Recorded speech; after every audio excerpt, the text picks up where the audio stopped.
Good evening. Your time now is 5:52. I'm Jeanette Reyes. And I'm Ona Kosaramdi, and this is Off the Record. Not for real. This is Off the Record.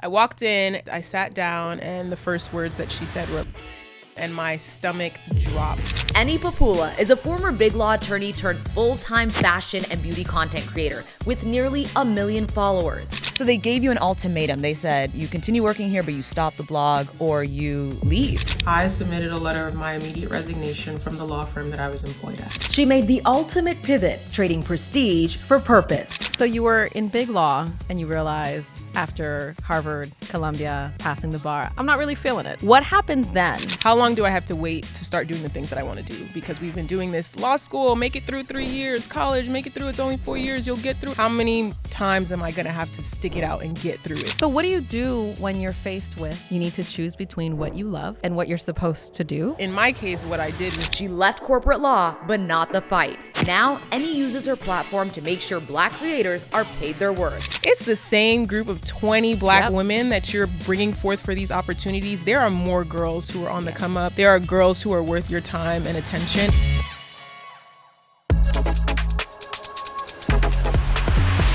Eni Popoola, welcome to Off the Record. Thank you. I'm so excited to be here. We're excited to have gosh. you. Listen, we expected nothing less than fabulous, by the way.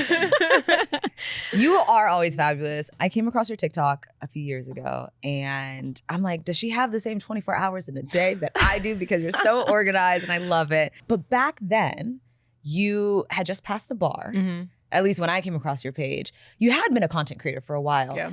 But you were documenting your journey through law school and finally passing the bar and then getting your big law job. Mm-hmm. So take us back to that time. Yeah, so I fell into creating content on Instagram in 2017. And it was a combination of me being back in New York City, the city where I'm from, and missing that energy. I went to school in Boston, and it was a type of place, and college in general is like that, where, you know, I would throw a blazer on top of a t-shirt and leggings, so nothing too crazy, and people would be like, oh my gosh, like, where are you going? Yeah, like, where are you going? And I'm like, I miss New York. So I came back to New York, and every Sunday after church, which was like growing up, that was the day that I would dress up, like truly, because during the week I wore uniform. I would just have one of my brothers take a picture of me and post it on Instagram, and Sunday style turned into Any Given Sunday when one of my friends was like, oh, it's Any Given Sunday. So I pretty much just used that as my hobby. You know, the question that when people ask, like, what do you do for fun? I didn't have an answer except like, I like to sleep, like I like to rest, which is a good answer.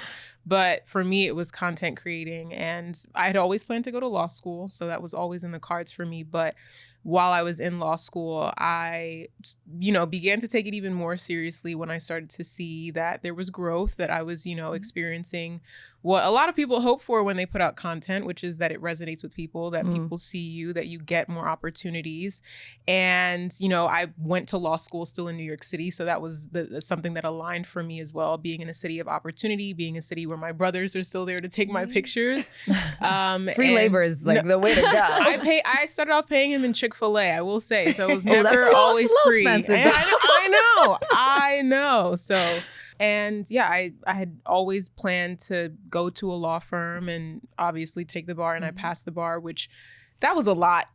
And that was a lot. Like that, the summer that I studied for the bar, I told myself that I would scale back and I would, you know, say no to a lot of opportunities, which I did, but I still feel like I pushed my limits. And I felt like when I took the bar exam, I had a moment where I was like, if I don't pass this exam, I'm going to resent content creation. Like I'm going to feel like I don't even want to do this because this thing kept me from something that I was working towards for so long. But I passed, thankfully, and that was kind of my like, okay, you can do this, you've made it. And yeah, and then I started working at a law firm, which I did not love.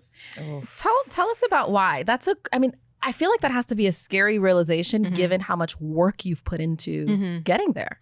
Yeah, I think I always had a feeling that I wouldn't love it. And that is because I had never worked a true corporate job a day in my life. My background, even my first job when I was in high school, was working at a nonprofit organization that I had been a part of called Prep for Prep. Straight out of college, I was a teacher for 2 years. And all of the summer opportunities that I had while I was in college were in the nonprofit or public interest realm because that was what I cared about. And then, you get to law school and, you come in, a lot of people come in with, we want to change the world and public interest and fight for the rights of our youth and immigrants and all these things. And then the numbers that you see on these job paychecks, it's truly the difference between $5K a summer and $5K a week. Wow. And they got me on that one. I was You just got like, got. what? I'm gonna be a proud African parent for a second.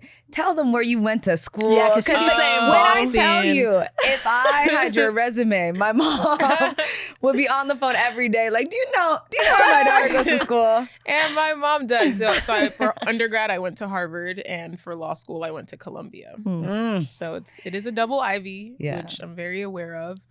But I say that because did you have your choice of top law firms? Like my husband's an attorney in big law here in New York. And so I kind of know that they are elitist. They love the Ivy schools. And so you had your choice. yeah, funny enough, like yes, but no. So the story around, this is why if I want to get deep, oftentimes I think about how, to me, like in the grand scheme of things, I believe in God, that's my faith.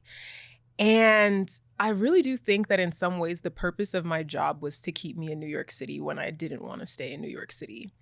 So I, in the middle of my first year of law school, was in a relationship. That relationship didn't work out. COVID hit that year too. So it's either you end up with the person that you're with or it falls apart, and it fell apart. And in the back of my mind, like the way things had ended was kind of like, oh, maybe like, if we're both in the same city and that person had planned to be in DC, and like me being I was like, well, I could move to DC. Like, that's not a problem. Like, I would like to do that. And I do love DC. I spent a summer in Baltimore at the NAACP headquarters my junior to senior year of college, one of those years. And so I was like, I'm going to move to DC. I'm moving to DC. Like, I'm going to move to DC, New York, whatever. Like, we've been here. I've lived here my whole life. I'm ready to move. And so I applied to all of the firms except for one that I applied to were in DC. So let's say I applied to 15 law firms, 14 of them were in DC. Wow. And the one that I applied to in New York was like essentially the top firm. And so for me applying there, it wasn't like I actually wanted to go there. It was, well, like, we might as well just throw our hat in the ring for the top firm, but like I'm all but moving to DC. I got rejected from every single firm in DC. What? If that's not God telling you. No, literally. No, literally. Got rejected from every single firm in DC, and the firm that I get an offer from, the easiest, smoothest path to an offer was that one New York firm, which was the top firm. So for me, and then I also found out some things during that process that made me really, really like happy with my decision because I was obviously moving to DC for the wrong reasons. And so for me, it was like, yes, I got this offer from a top firm, but more so was like, oh, this is like, I'm supposed to be in New York City. And so, yeah, that's why I went into it. Like, I'm not really attached to this job. I'm not really attached to this role, but clearly I can't make my own decisions. And like, I was supposed to stay in New York, I feel. And to the extent that job kept me in New York, I feel like it served its purpose. So you were in big law and you realize after Harvard, Columbia, all these hours passing the bar, this isn't really, I'm not really feeling it. What happens then? Yeah. So a lot of people go into big law knowing that they won't be there forever. And I always go through this phase of like, maybe I'll try it. So the example I'll give is I started off college, like I'm going to do political science and economics because that's the path to like being in government. I didn't even take a single ec class like at all. I was like, actually, this doesn't make sense. So same thing. I was like, maybe I'll go and like try to be partner. Like maybe that'll be the path that I go on because, you're in this habit of striving for whatever people say is the top, whatever people say is the best. A lot of my path to getting to Harvard or why I wanted to go to Harvard from such a young age was because this is the best. So if a lot of people were like, ooh, to be partner is really select. I was like, maybe I'll like, want to be partner. I think within a week or two of like my summer associate position, I was like, I don't care enough about this to want to be partners. Because there's a price you pay. There is a price you pay. to do that. And you have to, the type of person I am is I like to work. I do like to work. I'm not one of those people that will be like, I never want to work a day in my life. I like to work. I can only work on things that I genuinely am interested in and believe in. Mhm. So if I'm not interested in something, like it is going to take a lot for me to want to work on it. And again, I'd never worked a corporate job a day in my life. And that is because I didn't really believe in the work of Yeah. it. I didn't really care about what they were doing. So I get there and I'm like, okay, so partner doesn't really make sense because I don't care about the work enough for me to devote my entire life. And the thing about law and working at law firms is the higher up you go, the hours don't decrease. No. So like I always say in medicine, like obviously depending on your specialty, but if you're like a surgeon, the higher up you go, the more control you might have over your schedule. You're picking the days that you're doing surgeries and, you know, barring any emergencies. But as a partner, like the higher up you go, you're still spending the same amount of time. Now clients just directly have your phone number and they can call you at all hours and they can, you know, so I was like, okay, well, maybe not partner. Maybe we'll be here 3 years then. And then 3 years was like, I don't even know if I can do this for 2 years. And then 2 years was like 1.5. I was like, maybe 1.5 is where I'll draw and I'll start thinking about how to get out. And then when I was faced with the decision to leave my job, that happened at like the 5-month mark. And that was when I was like, you know what? If God is telling me that now is the time to go, like I don't even have to wait for the year. Were you like waking up like, oh my God, I gotta get dressed for this fucking job? Yeah. Dreading it. First of all, I was waking up anxious because I, one, believed in balance. And the thing for me is I don't want to have to sacrifice sleep. Like I don't want to have to sacrifice certain things that you absolutely just do have to sacrifice by being in big law. And so let's say I would go to bed at like 11:30, right? Guarantee you there are things that I missed overnight if I go to sleep that early. So I want to talk, because you touched on it a little bit, where you were kind of forced into having to make a decision, either this or that. Talk to me about that. And every time you tell that story, I'm always curious about the person essentially who put you in that position. Yeah. So I actually don't know who the person is, but I can tell the full story. It was the day after my 28th birthday. So that was 2 years ago now. And I remember I worked from home on a Monday. My birthday was on a Monday, so I worked from home. And on Tuesday, I went into the office because we were doing 3 days a week in office. So I did Tuesday to Thursday. And I get a message from my partner, my assigned partner, saying like that she wants to meet. And I'm thinking like, yeah, like, you know, it's my birthday. No one wished me happy birthday. Like, I was home yesterday. So surely this is like a conversation to be like, happy birthday, girl. Like, whatever. And so I think nothing of it. And if you talk to if I had told any other associates, they would have been like, oh, this is not good. Because when does a partner ever want to meet with you and not tell you what they want to meet? Like, if she wanted to talk about a case, she would just call and ask the question or email and ask the question. But I walked in and I sat down and the first words that she said were like, so the blog. And my stomach dropped. And the reason why she could say that is because this is someone who I had worked with while I was a summer associate. We had conversations. I never hid the fact that I was a content creator. It was my interest line on my resume. Like it was the thing that I told people I did in my free time. And so when she said that, I was like, oh, it's time. Like this is the time when this becomes an issue, because I had a feeling it would be an issue. And I was nervous because I was like, what could I have possibly done? I had very strict boundaries around talking about work. I was like, there are a lot of people who film in office at that time. It was very popular for people to do their day in the life in office, and I did not do that. A lot of people would share where they worked. It was never on my LinkedIn. I didn't put it up actually until like maybe a year after I left. So I truly was just like, oh shoot, like what has happened? And she let me know that like someone else at another firm like came across my page, I think through their children, that their children were like, oh my gosh, like, look, this is so cool. Like, do you know her? Because a lot of people get excited. And that person was like, like, how was she able to do this at this firm? And even though I had never shared the firm that I worked at, my name was on their site. So if you Googled my name, it would come up. That's just how SEO works.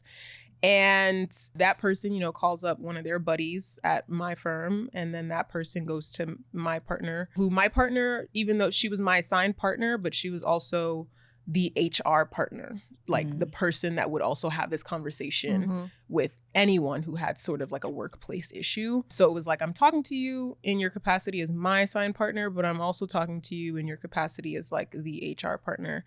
And she was like, you like work with brands, like you you know? And I was like, yes. Like, because in my mind, I'm like, of course. Like, that's kind of almost like the point of doing it. And she was like, you absolutely cannot do that. You have to stop.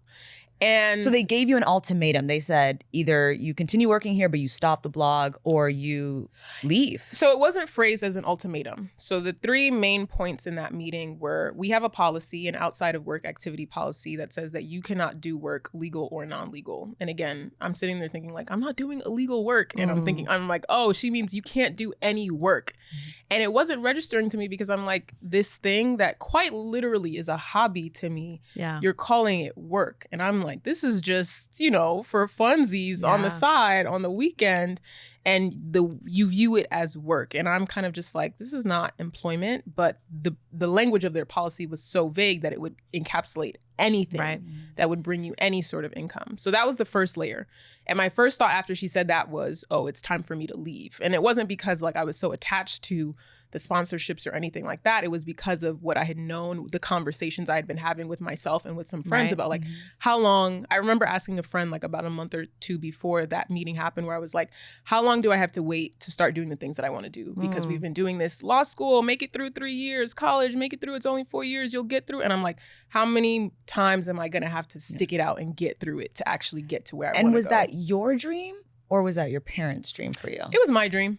It was definitely my dream. And a lot of people ask if I regret going, and I don't regret going because I know that I wouldn't have been satisfied if until I had gone. Right. So for me, it was like, I said I was going to go to law school. Yeah. I'm going to go to law school. I also think I'm a big believer in your journey really shapes who you are right now. Like, I think that's part of why people are so fascinated in you and just love you, because you have such an interesting background, right? Yeah. So I don't know that you would be the Eni you are now without that experience. I agree. I don't think the story that like I've shared with people, it wouldn't be the same if I just, you know. So what do you do when you're faced with, you need to choose between what you love and what you're supposed to do almost?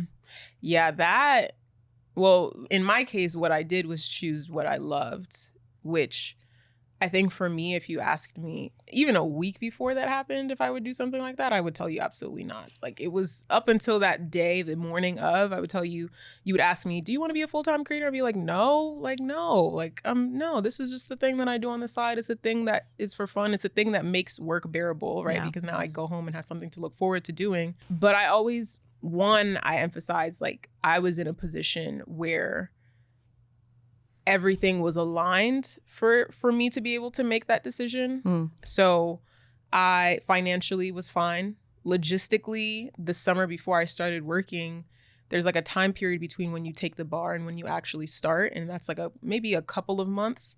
And during that time period, that was when I was technically operating as a full-time content creator. Between July and October when I started, I had moved, furnished an apartment. I had taken a solo bar trip to Bali. Like, I had done all of these things and I was fine. And one of my biggest fears was like, am I going to be okay in this time period between taking the bar, moving out, moving into my first apartment on my own, and then starting work? And I was fine. I vividly remember talking to my mom saying, like, I don't know if I should start in September or October, because I'm afraid that waiting till October is way too long for me to go without having like some sort of income. And she was like, you'll have forever to work, like, choose October. And I could have gone after October came around. I was like, I could do another month. Like, I'm fine.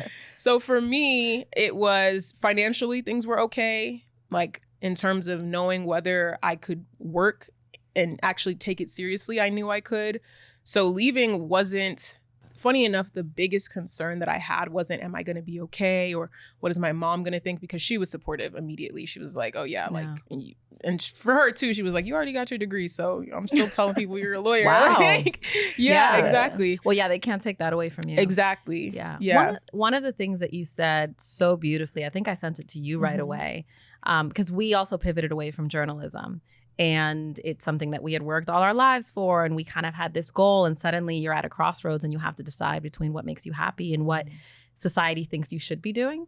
And you talked about, you miss how people perceived you when you were an attorney in big law and all of that, and decentering work. Can you elaborate on that a little bit? Yeah. So again, one of the biggest struggles that I had with my transition was like, how I would introduce myself to people when they would ask, well, what do you do?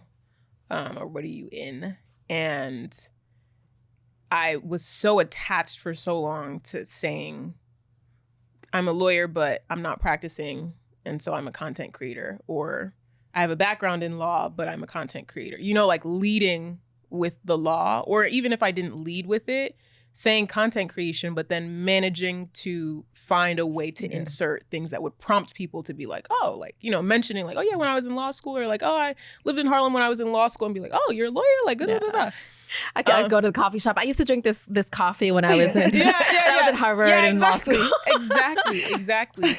And so that was a struggle because one, online, I feel like not only was that what I built my online identity around, but I built it around being in law school because I knew that that would get people's attention. Like that was a strategy. Like I was on Instagram first, and I reluctantly joined TikTok, and I was like, what is the thing? Like if I come on here and say like, hey guys, this is my lip combo, people are going to be like, okay, well, there are 20 other girls who have a lip combo. Why should we care about yours? Like there's so many other girls that are doing makeup tutorials. Why should we care about yours? And I was like, the thing that less people can probably say about themselves is that they're in law school, right? Or that they're at Columbia Law School, and that they're a Black woman at Columbia Law School. And I have a passion about content creation and storytelling, and people want to see like this is something that people see less often. And that is how I think I grew on TikTok, with that awareness. And then I would incorporate like my makeup routine. I would do the talking and the get ready with me. So that's how we introduced like products and makeup brands and beauty companies and things like that. But it was a very intentional decision on my part to lead with being a law student, to lead with being on the path to becoming a lawyer.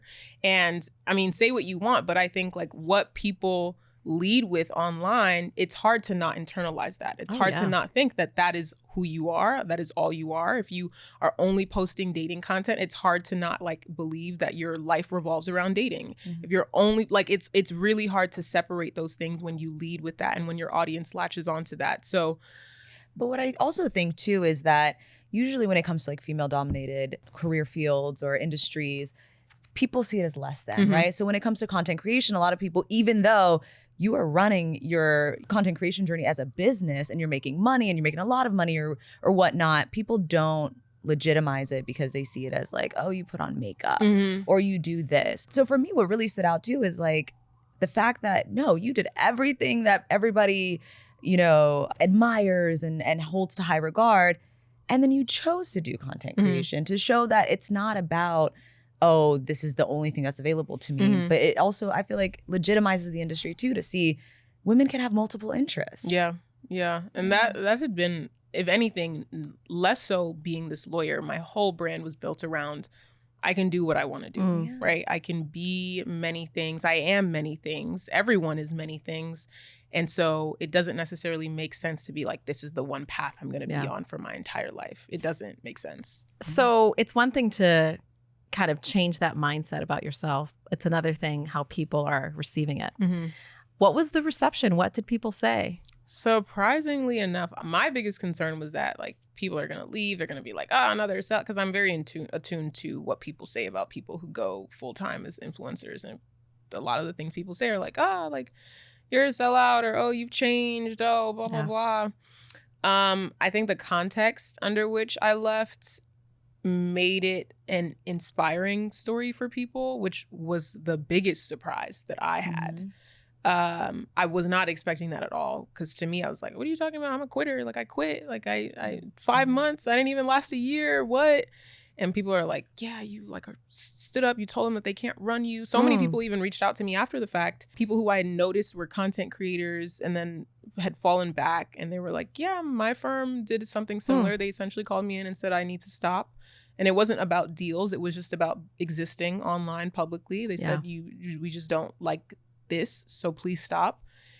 And so for a lot of people, it was an inspiration. For a lot of people, it was a question mark of how is this even possible? There are many people who are earning money outside of their jobs. Just the other day, I came across a post of, and you know, you don't know what's true or not, but someone saying that this like CEO is like a DJ on the side with like thousands of listeners on Spotify. And it's like, oh wow, like yay, multi-fat. And it's like, Right, like, right. you know. So So- for people, it raised questions, and it also brought up this conversation of, you know, other people get to do Is there it. a What's double going standard? on here? Yeah. I noticed that too, because I felt like once I started posting on TikTok, I got the call of like, hey, what are we doing here? Like, I don't like this. And what I thought was interesting is there were so many coworkers that I had that maybe they had a car hobby. And so they would post about cars or whatever, golfing, whatever it is that they did. But for me, it was like, hey, just don't put on makeup on camera. And I was like, that's interesting because I put makeup on every day. It's actually required to sit on the anchor desk. So why is it a problem that maybe this is what I enjoy? But if I was fixing cars all day, it wouldn't be an issue. So it's like you pick and choose which hobbies are seen as socially acceptable. But for you, when did you switch and you're like, you know what, hell yeah, I'm gonna keep going and make this my full-time job? Or were you thinking, let me lay low and then I'm gonna reapply to different firms? No, I never reapplied to different firms. I think I had a week time span where I was scrambling, and I was trying to figure out, you know, because I had the awareness, trying to get a new job without coming from another job, it's a little bit more challenging to explain. So I'd spoken to recruiters. I was like, do I stick it out? Do I stay here? But at the moment that I feel like I'm under intense scrutiny, which is what it felt like from that moment that I had the meeting, it felt like every decision that was going, every piece of feedback that was going to be given was going to be coming from a place of, you could have spent more time on this. You have too much time on your It's going to be hands. seen through that lens. Exactly. Yeah. The workload that I had dramatically shifted. People were moved off my team so that I was the only. So there were things that happened that I'm like, oh, I have to get out of here like now because I already don't like this work. On top of that, I've put all of my campaigns. I'd signed a year-long deal with a beauty brand. All of those things I'm not posting because I don't want to put myself in a position to be fired. So from that moment, I was like, I need to make sure that that pauses, but also things are picking up. And also, I don't care about this work. So you're giving me more work that I really didn't like, but now I really, really don't want to do it. Like, I really, really don't want to be here.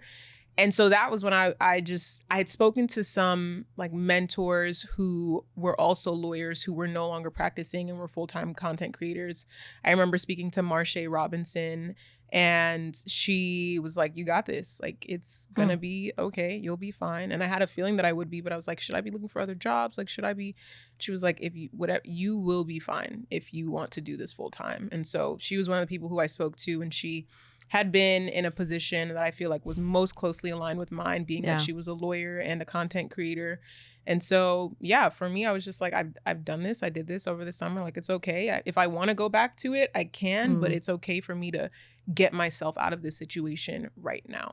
Do you feel like there's a shift, particularly with our generation, where we are our work is not our identity, and that we feel emboldened to do what we love, regardless of whatever status it does or doesn't give us?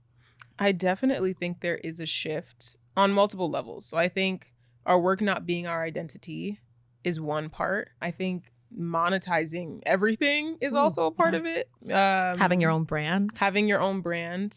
I think people are getting creative, and I think people are allowing themselves to be more than one thing and to be those things well, right? I think it's like, before it might have been you give your all to your career. If that's it. You give your all to your career, or you give your all to your family, or you give your all to this one thing. And now I think people are finding more ways to be balanced in their approach and to say, like, I'm really good at my job, but I'm also really good at baking cakes. Yeah. Like, I think there's also, we were talking about it with another creator, where it's just like, you have the option of changing your mind.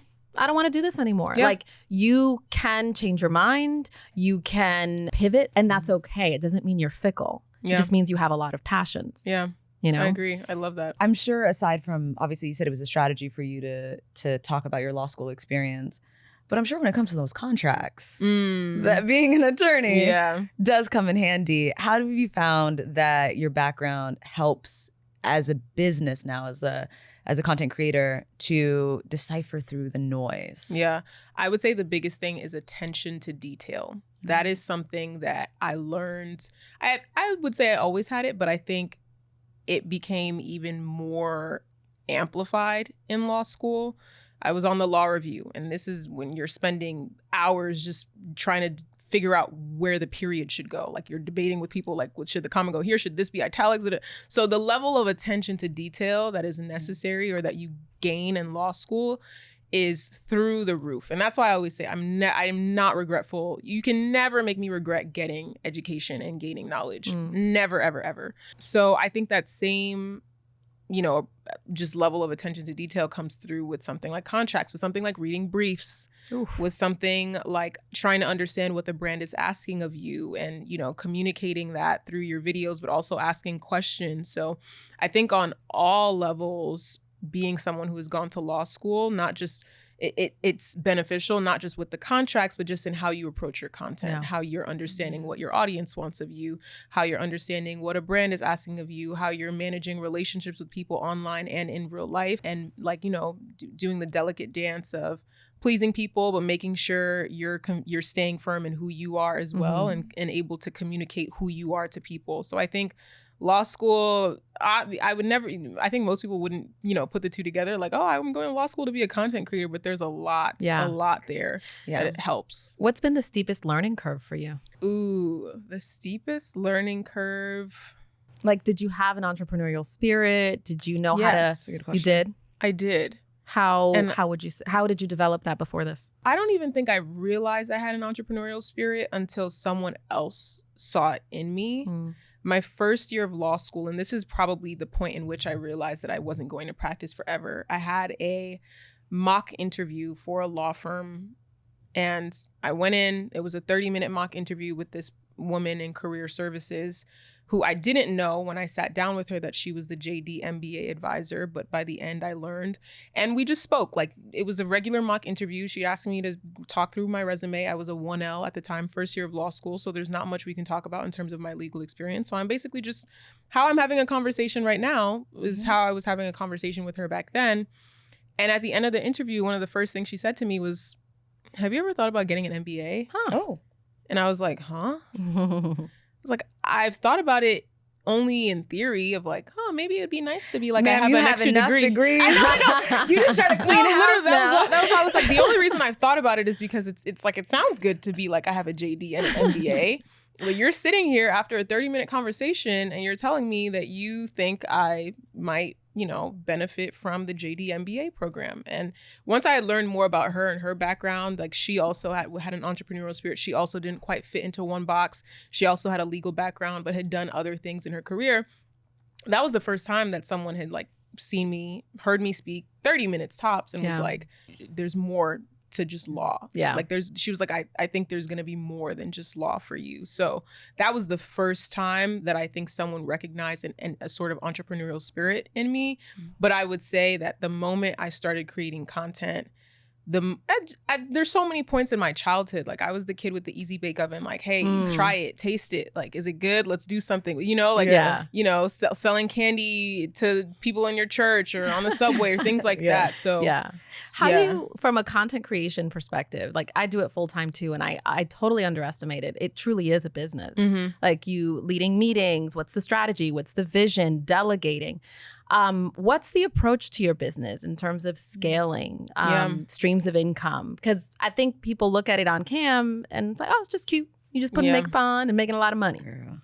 Yeah, no, I would say so. Finally, especially as it relates to delegating, like I've got an assistant now, which is great because I'm like, there need to be less things that I'm doing so that I can focus on other things that only I can do, right? Like only I can sit in front of a camera and use my face or record a voiceover. Like my voice is my voice, my face is my face.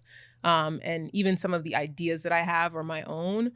So yeah, I mean, brand deals are a huge part of my income. And because brands have so much money, that's how it'll be.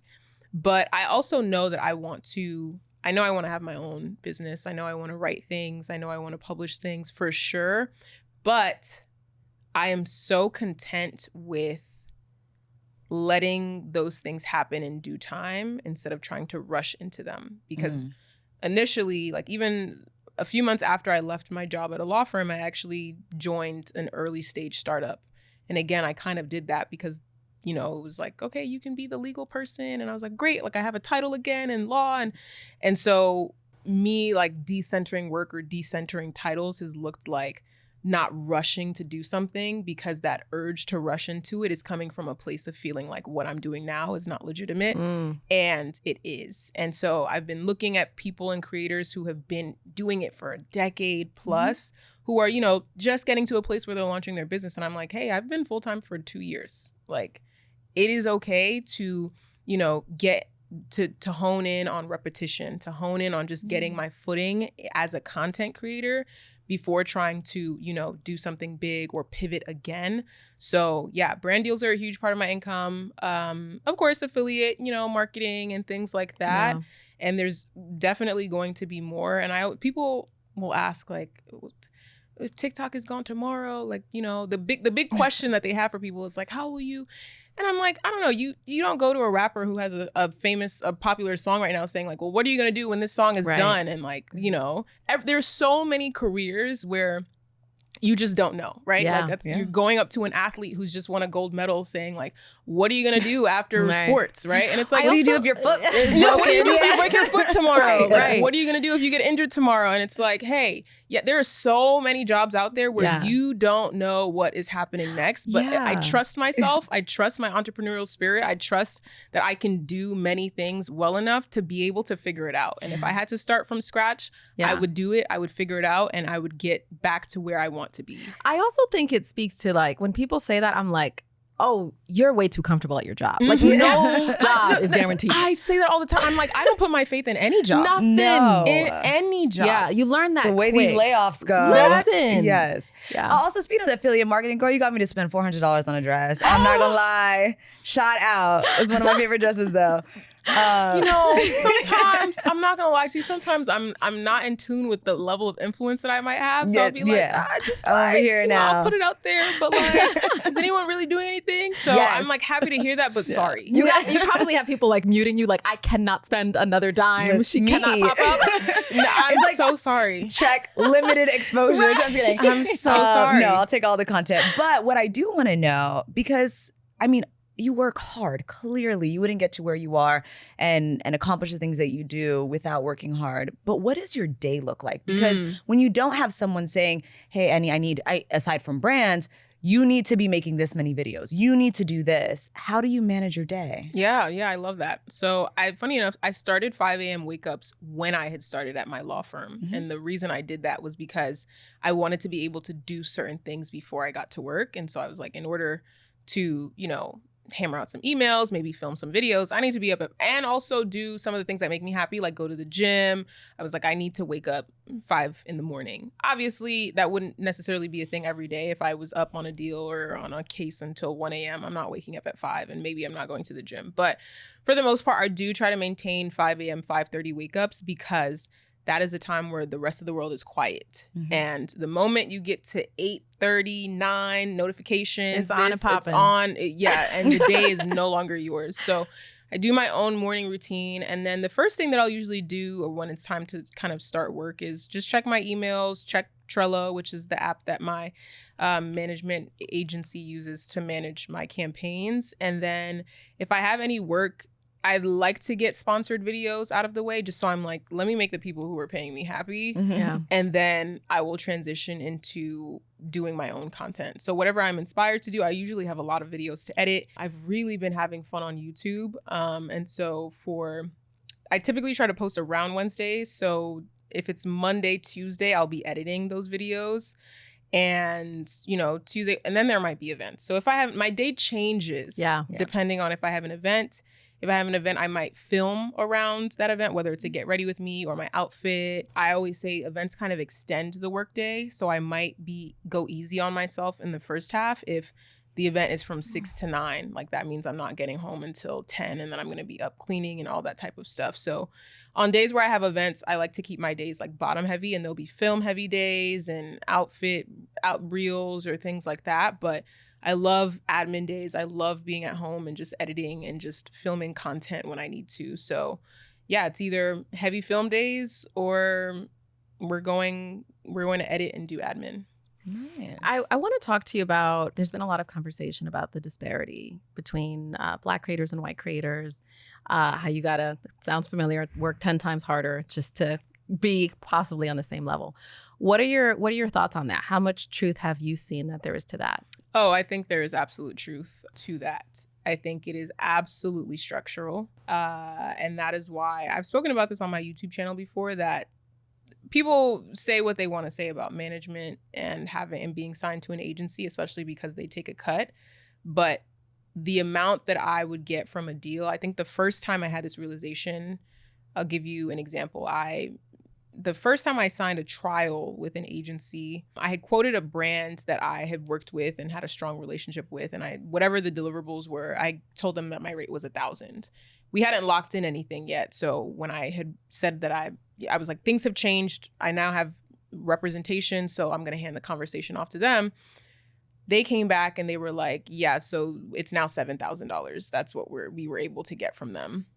And I'm like, the 20% that you take, the 80% that I'm left with after you've taken your 20% is still A lot more. multiple times what I was even going to get and ask for. And so a lot of times I do think agencies help with kind of leveling the playing field. I have a very strong, like my manager advocates for me, but I will say not everyone feels that way. Like not everyone gets to feel like they are being advocated for strongly by a manager.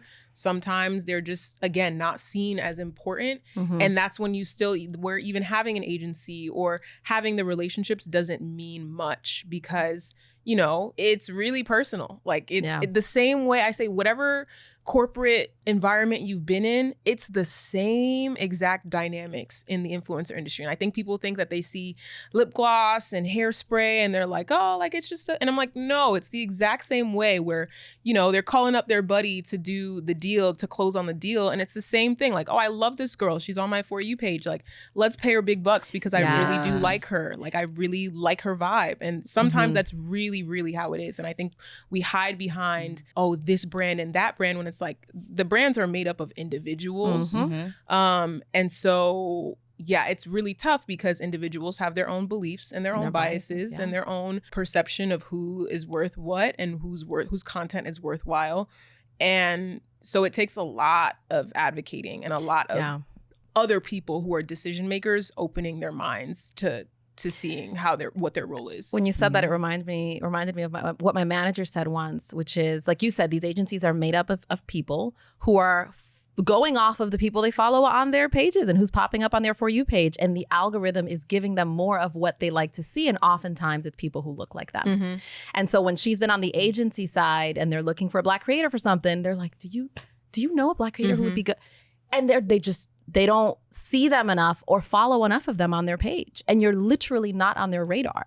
And an agency can help give you that visibility, but the playing field is just, there's so much leveling that needs to be done in favor of Black creators. Or I was gonna, go ahead. On the and to add on to that, I've even wrestled with this. Not just do you know any Black creators, but I feel like even as Black creators, it's very easy to pull out the same names from the hat. And as I've been thinking about, and I just spoke about how I don't really, I don't always like to big up myself and see the influence, but I've reached a certain level I'm starting to realize where like, it's time to start being like, hey, it's the same, I'm being one of the same people that's asked to do something.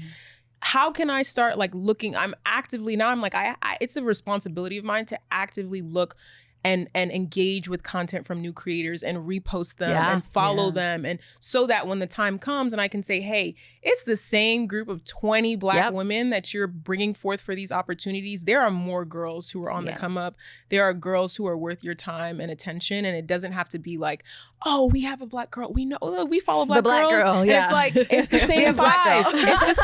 It's the same. It's starting to be the same Black girls at these events when I'm meeting a ton of new white women at these events. It's never really the same. But what I do, and the sad part about that, and what I hate, is that this narrative's now been created where it's like, don't even try because you're not going to get these brand deals. And it's like, no, it's not true, but it is. It's like saying, don't become a lawyer because it's a majority white industry. No, you can still be a lawyer. You just know the reality and the obstacles. Awareness. So, and it's just like, I hate this narrative now where it's like, just because you see insert white creator that's huge and getting all these hundreds of thousands of dollars for a brand deal, that's not going to be you because you're Black. But it's like, Mm-hmm. no, you can, but you just have to understand the industry that you're navigating and understand that the same politics that you have to face in corporate America are the same politics that have transferred over. Yeah.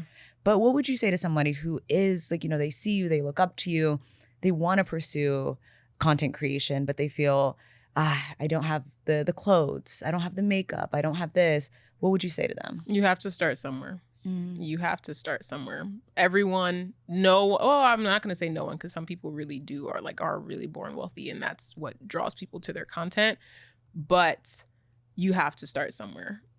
Everyone who is big now at once started a new account with no followers. There's someone who cares. There's someone who, if it's just one person who's listening, like, think about how valuable that is. Think about how special that is to have one person, 5 people, 10 people, 200 views. Like, that is meaningful. So yeah, it's more fun when there's a journey. It's so much more fun to be like, wow, look at where I started. And you're more interesting. Yeah. That way. Yeah. And you just feel more proud. Like, I'm like, wow, look at that video. This is where I started from. Like, whoa, I'm so glad that there was room for me to grow. It's like what they say about like people like having a glow up. Like, do you want to start off cute in like the 3rd grade and then all you can go is bottom? Yeah, you don't like, want to peak in high school. Exactly. So yeah.